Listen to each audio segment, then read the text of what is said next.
నమస్కారం. నేను కాంపెల్ ఉదయకాంత్, న్యాయవాదిని. ఈ రోజులలో అక్రమ సంబంధాలు చాలా వెలుగులోకి వస్తూ ఉన్నాయి. ఇది చట్టరీత్యా నేరమా కాదా అనే సంకేతాలు చాలా వ్యక్తులలో వాళ్ళ మైండ్స్లో ఉంటుంటాయి.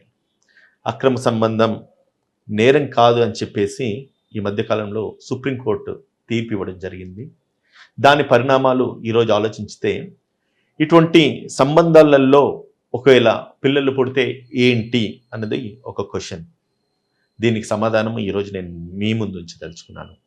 There are 2 criterias, legitimate child and illegitimate child అంటుంటాం. అంటే ఎప్పుడైతే ఒక వ్యక్తి పెళ్లి చేసుకొని చట్టపరంగా వాళ్ళకు పెళ్లి సమాజం అంగీకరించినప్పుడు, వాళ్ళు కలిసి ఉన్నప్పుడు, పెళ్లి చేసుకుని పిల్లలు పుడితే ఏ రైట్ అయితే ఉంటుందో అదే సేమ్ రైట్ కూడా ఒకవేళ లివ్ ఇన్ రిలేషన్స్లో కానీ లేకపోతే ఇల్లీగల్ అఫైర్లో ఉన్నప్పుడు కానీ పుట్టిన పిల్లలకు కూడా ఖచ్చితంగా వారి ఆస్తులపై పూర్తి హక్కు ఉంటుందనే విషయాన్ని గమనించాల్సిన అవసరం.